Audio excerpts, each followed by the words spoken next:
والتي اعتدنا فيها حضور عدد من نخبة المثقفين وأهل المعرفة والقلم. نرحب بالجميع، ونحن اليوم مع محاضرة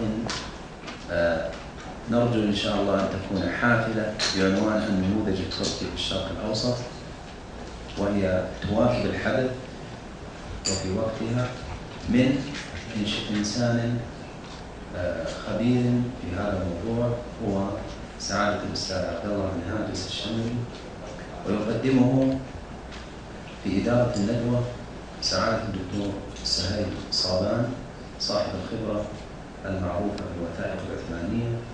أحب فقط أن أنبه إلى أهمية وضع الجوال على الصامت، وأدعو مدير اللقاء لافتتاح هذه المحاضرة. شكرا. بسم الله والحمد لله والصلاة والسلام على سيدنا محمد رسول الله وعلى آله وصحبه ومن والاه ومن صار على نهجه واتبع هداه. أما بعد، في هذا الصباح المبارك أرحب بكم في دارة العرب على صاحبها الرحمة والغفران لنلتقي بشخصية إعلامية استطاع في الحقيقة في فترة وجيزة أن يقدم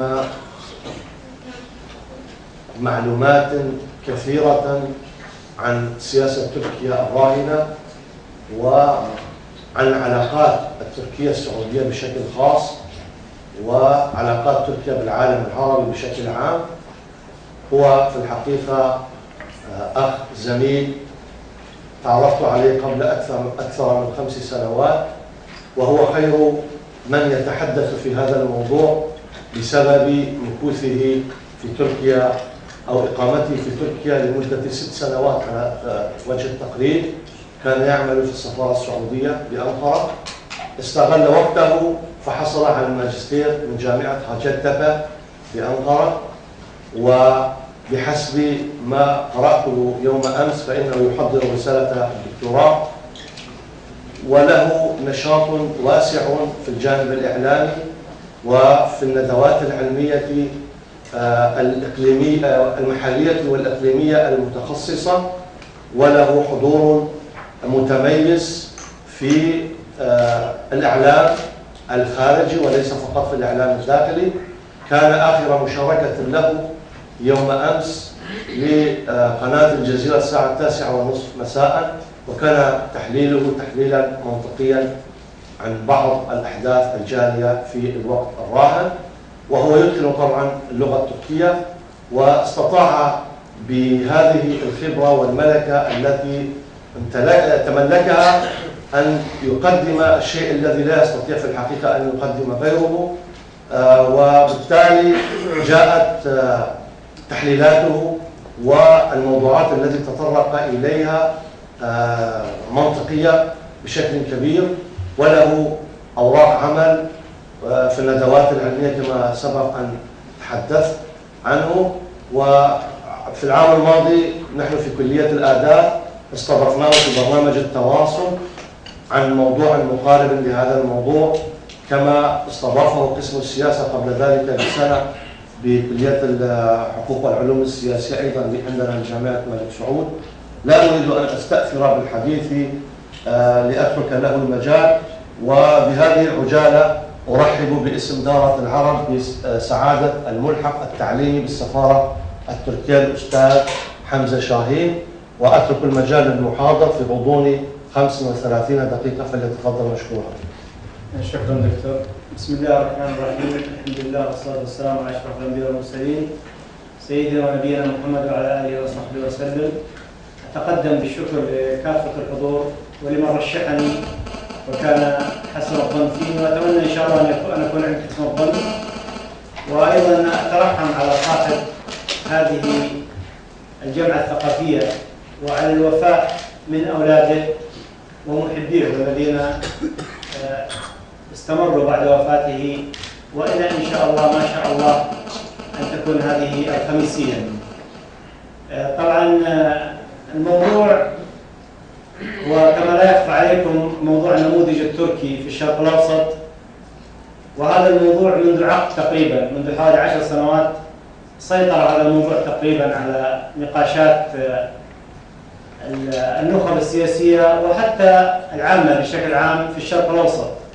فلا شك أن تركيا كانت في عزلة تقريبا عن العالم العربي لظروف عديدة يطول شرحها، ولعل ما سأحاوله اليوم أنني وعدت نفسي أن لا أتحدث إطلاقا عن أي خلفية تاريخية إلا طبعا ما أضطر إلى الحديث عنه للموضوع ذاته. سأتحدث مباشرة من تقريبا عام 2002 ميلادي وما سبقها طبعا بعام وهو أحداث 11 من سبتمبر. طبعا فيما يتعلق بتركيا بشكل عام باستثناء متخصصين كانت تقريبا غائبة عن الوطن العربي، وكان هناك عدة ظروف سياسية ودولية وظروف داخلية داخل تركيا، ولعل طبعا المبادئ التي قامت عليها الجمهورية التركية عام 1923 هي التي تقريبا أسست لهذه القطيعة، بالإضافة للظروف العربية التي لم تكن طبعا مهيئة إلى عملية التواصل العربي التركي.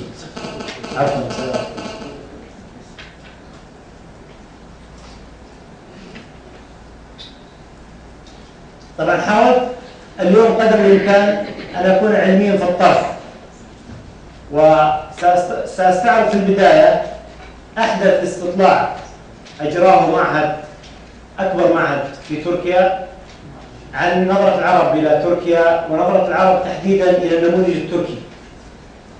وسأستطلع أيضا دراسة أعدها مركز عربي في باريس عبر الندوة الإلكترونية شاركت فيها، وهو أيضا يتحدث عن نظرة العرب إلى النموذج التركي وخاصة بعد أحداث الربيع العربي. ثم سأتحدث عن كتاب أمريكي من إعداد أكبر مركز أبحاث يتحدث عن الدور التركي خلال 50 سنة القادمة، طبعا مختصرات بسيطة جدا. ثم سأبدأ طبعا طرح النقاش عن النموذج التركي والأسئلة الثلاثة تقريبا الرئيسية فيما يتعلق بالنموذج التركي. أنه النموذج التركي لا شك أستطيع أن أقول هو بين الترحيب وبين المعارضة وبين الوسط والتوجس، فهناك الكثير طبعا، وخاصة طبعا بكل صراحة بعد فوز حزب العدالة والتنمية. أذكر عام 2002 كان هناك سؤال مطروح حتى في حلقات النقاش التي كانت تدار في معهد الدراسات الدبلوماسية، أنه يجب أن لا نستعجل كثيرا في الاتجاه نحو تركيا سياسيا، لأن هذا سياسة حزب العدالة والتنمية هو فاز في الانتخابات، لكن من يضمن أن هذا الحزب سيستمر؟ ولذلك كان في نوع من الطلب الصريح أنه يجب عدم الاستعجال وعدم الاندفاع نحو تركيا، لأن هذه السياسة تمثل سياسة حزب العدالة والتنمية، لا نضمن أن يأتي الحزب. لكن حدث طبعا حدثين تاريخيين.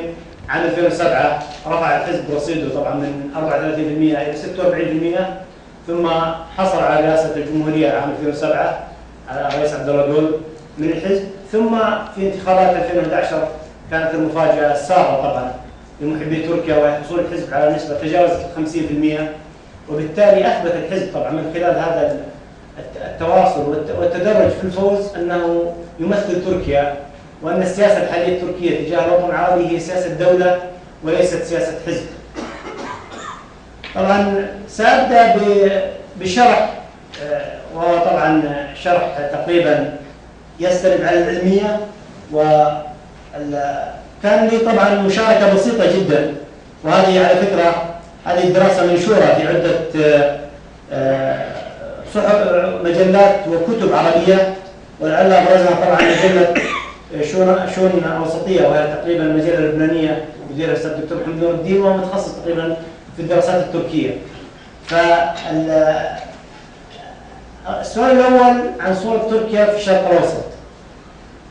طبعا فيما يتعلق أنا لا أريد أن أعطي أرقام كثيرة، هذا البحث يجري في يوليو عام 2009 قبل تقريبا سنتين، وشمل تقريبا حوالي 7 دول عربية من ضمنها المملكة العربية السعودية.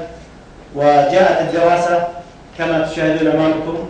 فيما يتعلق بصورة تركيا في الشرق الأوسط، المعدل الوسطي كان 75% من الشعوب العربية في الدول السبع كانت نظرته إيجابية لصورة تركيا في الشرق الأوسط، كما نشاهد المملكة العربية السعودية تقريبا تأتي في النصف، وهي نسبة 77% من السعوديين الذين شغلهم الاستطلاع قالوا أن صورة تركيا في الشرق الأوسط هي صورة ممتازة. وكان طبعا هناك دعم واضح جدا للحضور التركي، والذي كان طبعا بعد غياب طويل. كان سؤالا مهما جدا، وهو يتعلق في أحد أبرز 3 نقاط سنستعرضها اليوم، وهو فيما يتعلق بالنموذج التركي. والسؤال المطروح طبعا، وخاصة بعد الربيع العربي وما حدثته تصريحات أردوغان في مصر ومقابلاته في تونس على قضية العلمانية والإسلام، وماذا تعني بالنسبة للعرب نظرة العلمانية والإسلام؟ النظرة طبعا ماذا تعني العلمانية من وجهة نظر تركيا، وهي تختلف تماما عن مصطلح العلمانية، سواء كان بالنظرة ربما العلمية أو حتى بالنظرة الانطباعية عن مصطلح العلمانية. قد لا يكون سيئا كما هو الحال بالنسبة للنظرة العربية للعلمانية، وخاصة التي نتوجس منها كثير، وهي طبعا نظرة سلبية إلى درجة قد تصل إلى الكفر في بعض مصطلحات رجال الدين، وخاصة في المملكة العربية السعودية. فالسؤال الثاني طبعا أنه هل تركيا هي نموذج ناجح لتقديم نموذج جديد يدمج ما بين الإسلام والديمقراطية؟ كما تشاهدون أمامكم طبعا المعدل الوسطي كان 63%، وهي نسبة عالية في المعايير العلمية، ولعل يمكن بشكل واضح باعتبار المملكة العربية السعودية دولة لها تاريخ كبير في قضية تطبيق الشريعة، كانت نسبة 85% من المصوتين السعوديين، عفوا 58%، وهي أيضا أعتبرها نسبة جيدة، أيضا مقارنة تجاوزت النصف من الذين تم استقصاء طبعا آرائهم. النظرة طبعا لاحظنا أنها في فلسطين عالية جدا، ولعل الأرقام الفلسطينية فيما يتعلق بالنظرة التركية، ولا الفلسطينيين محقين صراحة، لأن المواقف التركية منذ عام 2002 تجاه فلسطين هي أستطيع أن نقول مواقف مشرفة، بغض النظر عما يدار على أن هذا محاولة تركية للحصول على الرأي العام العربي. فبغض النظر في الأخير طبعا النتيجة أن تركيا تقدم مواقف متدرجة ومتصاعدة ولصالح القضية الفلسطينية والقضية العربية بشكل عام. السؤال الثالث طبعا وهو تقريبا مدار محاضرتنا اليوم، هل يمكن أن تكون تركيا نموذجا للعالم العربي؟ طبعا أنا أنبه إلى نقطة مهمة جدا، وهي أن هذا الاستطلاع أجري قبل الربيع العربي، بداية الربيع العربي بسنة و3 أشهر تقريبا. فلاحظ أن طرح النموذج التركي للوطن العربي ليس له ارتباط بالأحداث التي حدثت، وكانت طبعا أحداث الربيع العربي هي طبعا داعمة للنموذج التركي، ولن نتفاجأ أن نرى تقريبا 3 دول، وهي تحديدا مصر وتونس وإن شاء الله ربما سوريا، سيكون النموذج التركي إن لم يكن طبعا استنساخا، سيكون النموذج التركي هو النموذج الأقرب لأنظمة الحكم في هذه الدول، وهذه طبعا شئنا ما بينه. وأنا طبعا سأستعرض من ضمن القضايا الهامة والحساسة أيضا ما هي تقاطعات وما هي تناقضات الموقف التركي، وما هي تأثيرات النموذج التركي فيما لو انتشر في الوطن العربي على المملكة العربية السعودية وعلى الدور السعودي، وتحديدا فيما يتعلق بالنموذج الديني السعودي، وهو طبعا نموذج الدين المحافظ، وربما نشهد في المستقبل نوع من التنافس بين النموذجين التركي والنموذج السعودي. وبالتالي سأحاول بكل حيادية أن أتحدث عن هذا الأمر. فيما يتعلق بالتأثير التركي، هل أصبحت تركيا أكثر تأثيرا في تغلغلها في السياسات العربية؟ كما طبعا نشاهد النسبة مرتفعة 71% تقريبا، وأيضا تظل فلسطين والأردن أكبر بلدين عربيين ربما متعاطفين مع النموذج التركي في المنطقة، والتأثير التركي وصلت النسبة في فلسطين إلى 90%، فيما أن السعوديين طبعا كانت أصواتهم 72% لصالح أن تركيا لديها تأثير، وهو تقريبا تأثير إيجابي في السياسات العربية، وأنا أتوقع أن هذه النسبة أيضا تعتبر عالية بشكل ممتاز. طبعا نلاحظ أن الأصوات السورية، وهذا الأمر في ظل عز وصعود العلاقات السورية التركية، هو 81%، وهي نسبة عالية جدا. طبعا هذا سؤال تقريبا حساس جدا، ودائما وخاصة الذين يحضرون عن تركيا دائما ما تأتيهم سهام من بعض الأخوان الذين ربما يطالبون بأن لا يكون هناك حماسا زائدا في دعم النموذج التركي أو تسويق النموذج التركي في المنطقة. نحن نتحدث بصفة علمية تقريبا. المسألة ليست مسألة تسويق بقدر ما هي مسألة حديث عن أرقام علمية ربما تثبتها الواقع في السياسة الخارجية التركية اليومية فيما يتعلق بالدور التركي. وهذا السؤال بصراحة هو كأنه يسأل العرب هل لديكم قبول في عملية لعب دور تركيا؟ نلاحظ أن النسبة تظل عالية في فلسطين بحكم التعاطف الفلسطيني الهائل طبعا مع حكومة حزب العدالة والتنمية تحديدا بسبب المواقف التركية. أنا أرى طبعا أيضا النسبة في المملكة العربية السعودية هي نسبة عالية، ف 74% لرؤية أن تركيا تلعب دورا في الوطن العربي هي نسبة ليست سهلة طبعا. وربما بعد أحداث الربيع العربي لو يجري هذا الاستطلاع ستختلف بعض النسب. في موضوع طبعا يتعلق بأمر خارجي لا يمس العلاقات العربية التركية بصورة مباشرة، وهو يتحدث عن عضوية تركيا في الاتحاد الأوروبي. فعلى افتراض أن تركيا ستصبح عضوا في الاتحاد الأوروبي مستقبلا، ما هو المكتسب العربي من العضوية التركية في الاتحاد الأوروبي؟ وأنا طبعا سأتحدث بالتفصيل عن موقف تركيا من الاتحاد الأوروبي وموقف الاتحاد الأوروبي من تركيا، وربما يكون موقف الاتحاد الأوروبي من تركيا هو أحد الأسباب التي أقنعت النخب الإسلامية وحتى العلمانية في تركيا يوما ما أن القرار الأوروبي بعدم قبول تركيا هو يعود لأسباب دينية وحضارية بحتة ليس لها أي علاقة بالأسباب السياسية أو الاقتصادية أو حتى الثقافية. فطبعا بالنسبة للنسب كما ترون أمامكم المعدل وصل 64% في المملكة العربية السعودية. طبعا يهمني الرقم وهو 62% تقريبا الذين يرون أن انضمام تركيا للاتحاد الأوروبي سيعطي نتائج إيجابية للوطن العربي. سؤال طبعا قوي نوعا ما، وهو هل ترى من الحكومة التركية وهي حكومة حزب العدالة والتنمية تتعاطى بصداقة مع حكومة بلادكم؟ ارتفعت النسبة في المملكة العربية السعودية إلى 81%، وهي نسبة عالية جدا وتقريبا تعادلت مع النسبة الفلسطينية. فيما يظل العراق طبعا ربما في آخر وهذا طبعا لا شك أنه تأثير القضية الكردية وتأثير التدخل ربما الإيراني والقرار الإيراني في العراق. في العراق للأسف الشديد لا زالت في المعايير السياسية الفعلية ليست دولة مستقلة حتى الآن، فهي طبعا خاضعة للاحتلال الأجنبي، وأيضا لم تستقر الخارطة السياسية حتى الآن في العراق. هذا طبعا بس تعليق على الرقم العراقي منخفض تقريبا هو 59%. هنا طبعا سؤال مهم جدا وهو دائما ما يدار، وخاصة أنا لاحظت بكل صراحة في المحاضرات التي ألقيتها عند بعض الأخوان الذين طبعا يغلب عليهم لنقل بكل صراحة النزعة الدينية المحافظة في المملكة العربية السعودية. كان هناك نوعا من ربما حتى الأسئلة التي فيها نوع من السخرية أنه يجب تركيا لا تلهث كثيرا وراء الاتحاد الأوروبي المسيحي.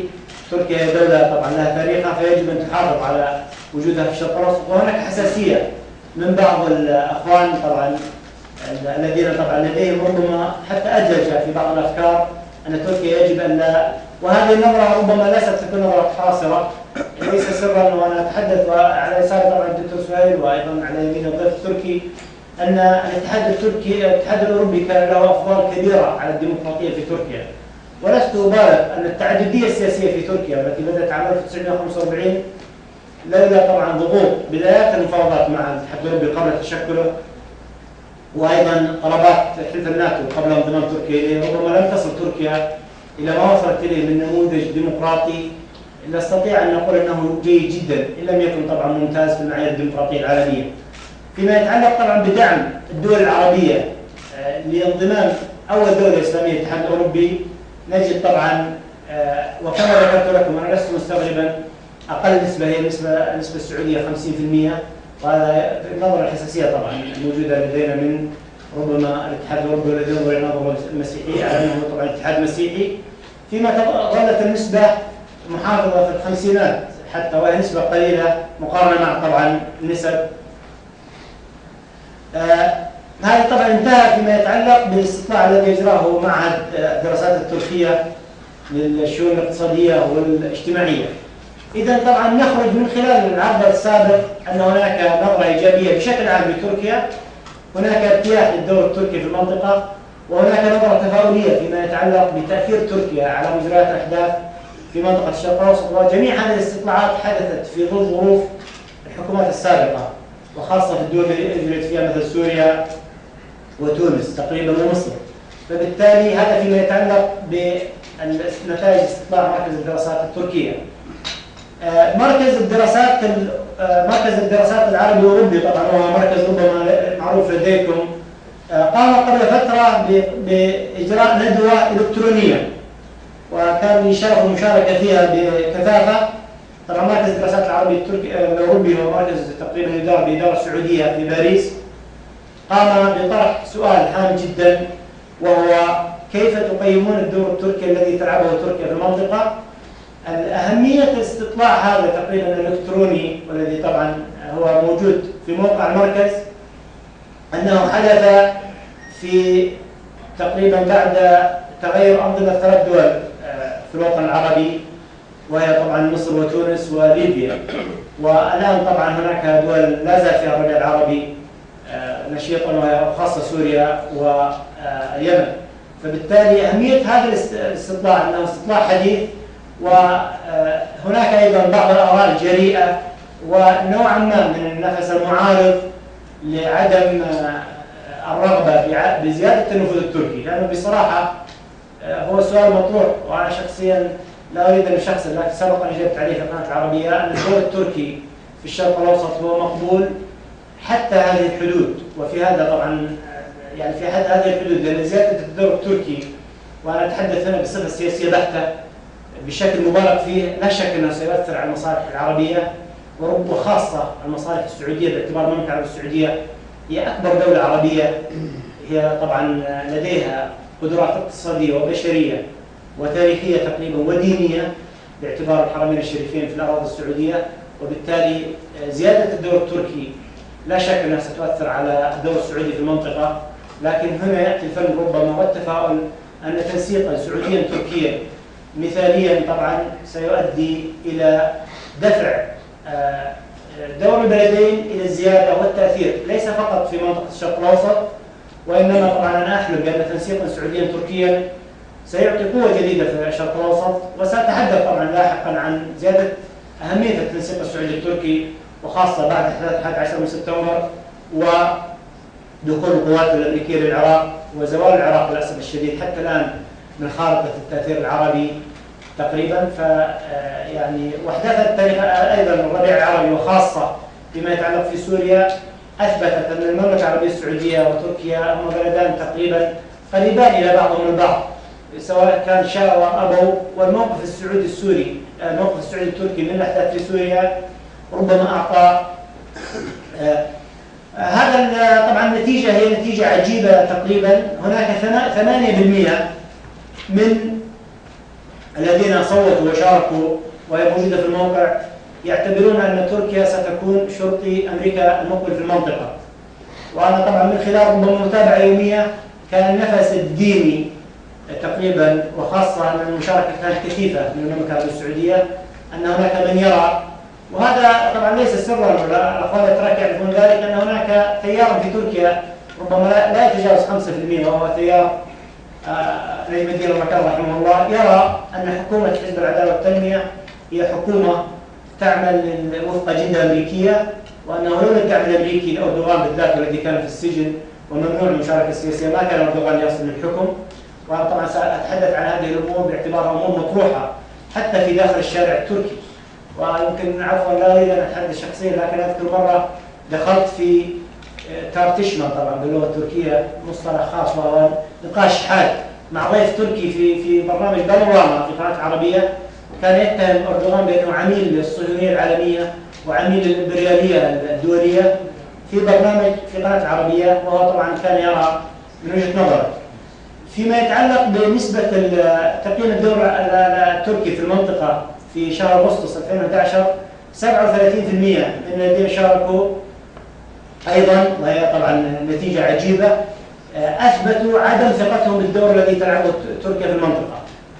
وهناك طبعا تفاصيل موجودة للذين كتبوا الرأي. هناك من يرى أن تركيا تريد استعادة الإمبراطورية العثمانية، هناك من يرى أن تركيا هي دولة تسعى لمصالحها ولا ترى أي مصالح في المنطقة، هناك من يرى أن تركيا هي تحاول أن تستجلب اهتمام العرب والذين يعيشون في حالة صعبة جدا، فبالتالي وجدوا ضالتهم في أردوغان، وهو استطاع حسب وجهة نظرهم أن يلعب لعبة إعلامية كبيرة جدا، وأن يستطيع سلب قلوب العرب، وخاصة بعد أحداث سفينة الحرية في شهر مايو 2010 ومقتل 9 من المواطنين الأتراك الذين كانوا يتجهون لفتح الحصار عن غزة. أنا هنا أتحدث طبعا بصيغة حيادية. 37% أبدوا عدم ثقتهم وعدم رغبتهم بأن تركيا تلعب دورا في المنطقة. النسبة الأكبر طبعا وهي 55% رأوا أن تركيا تلعب دورا في المنطقة، دور إيجابي، دور يسعى إلى ترسيخ نظام ديمقراطي مدني تقوده قوى إسلامية سنية ليس هناك أدنى شك في أنها لديها توجهات حسنة. وأيضا العديد منهم ذكر صراحة أن ما يميز تركيا أن ليس لديها أجندة سرية في المنطقة. السياسة التركية حتى وإن كانت تسعى لمصالحها فهي سياسة ليس لديها أي أجندة سرية. وأنا صراحة بحكم عملي 6 سنوات دبلوماسيا في السفارة السعودية في تركيا أقولها هنا في محاضرة علمية أنه حتى في ظل برودة العلاقات السعودية التركية، أذكر في تلك الفترة لم نلحظ وجود أي خطط تركية ربما معادية وتحديدا للمملكة العربية السعودية. وربما كان الغياب التركي في تلك الفترة أيضا له دور. تركيا كانت تعيش في عزلة وكانت تعيش في تقريبا مساحة بعيدة جدا عن المنطقة العربية. هناك طبعا أنا حقيقة أخذت بعض النقاط المهمة جدا في الاستطلاع. هناك الكثير اتفقوا على أن الدور التركي وخاصة بعد أحداث الربيع العربي ليس واضحا. هناك العديد من الأخوان صبوا طبعا جام غضبهم سواء كان في هذا الاستطلاع أو في غيره على الدور التركي في ليبيا تحديدا. وأنا طبعا ذكرت أن سياسة إدارة الأزمة في ليبيا لم تكن طبعا ربما جيدة جدا من قبل تركيا، والسبب يعود لسببين رئيسيان. السبب الأول من وجهة نظري يعود للمصالح الهائلة الاقتصادية في تركيا. جميعا يذكر قمة سرت التي أقيمت في القمة العربية، كان تركيا تقريبا مسيطرة على القمة، وكان رئيس الوزراء التركي طبعا مسيطرة من الناحية الفنية، كانت هي قامت تقريبا بتجهيز كافة بما فيها المبنى الذي يقيم فيه قصر المؤتمرات. وأيضا رئيس الوزراء التركي كان مشاركا بفاعلية في القمة. فتركيا كان لديها مصالح حوالي 35 مليار دولار في ليبيا، وكان هناك حوالي 30,000 من الرعايا الأتراك، ومعظمهم بالمناسبة من النخب العلمية والهندسية والفنية الاتصالات، ليسوا عفوا حتى كان لهم عمالة عادية. فالمصالح التركية في ليبيا أثرت على القرار الليبي السريع، بالإضافة إلى وجود عامل آخر هو ليس بسيطا، وهو الدور الفرنسي في المنطقة. نحن نعلم أن العداء الفرنسي التركي متأصل، بالتالي كانت أحد ردود الفعل التركية في البداية ضد التدخل الدولي هو طبعا نكاية بفرنسا. محاذير تتعرض الدور التركي في تحقيق طموحات تركيا في الشرق الأوسط، وهذا إذا نصا من الاستطلاع هذا الأمر مثار جدا، وربما حتى نسمع عنه هذا اليوم في النقاشات، أن العديد من العرب وخاصة لدينا طبعا تقريبا لديهم ربما نستطيع أن نقول التيار الليبرالي في المنطقة العربية والقومي، هم لا زالوا يرون أن ما يحدث هو محاولة لاستعادة النفوذ العثماني في المنطقة بأساليب دبلوماسية وسياسية ناعمة جديدة، لأن الظروف طبعا في الدولة العثمانية انتهت. من خلال الاستطلاع استطعنا أن نحصل على أن لا زالت القومية العربية نشيطة طبعا في المنطقة، وتقريبا القومية العربية لا زالت تتحسس كثيرا من النفوذ التركي في المنطقة بشكل عام في المنطقة العربية. هناك طبعا دول أوضحت من خلال بعض الشخصيات وبالذات السعودية ومصر وسوريا كان هناك نوع من زيادة الحساسية أن هذه الدول الثلاثة ربما بحكم قوتها النسبية مقارنة مع الدول العربية الأخرى.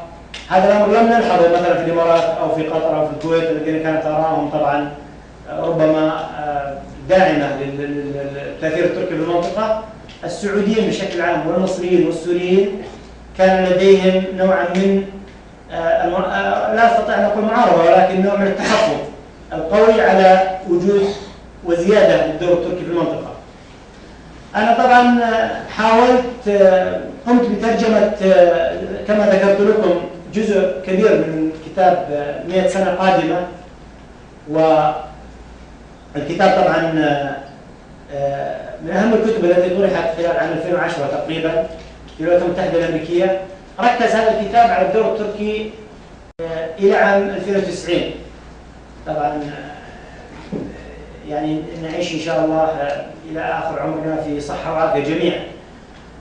سأستعرض بكل سرعة عن وجهة النظر الأمريكية، ومراكز الدراسات الأمريكية كما تعلمون لها تقاطعاتها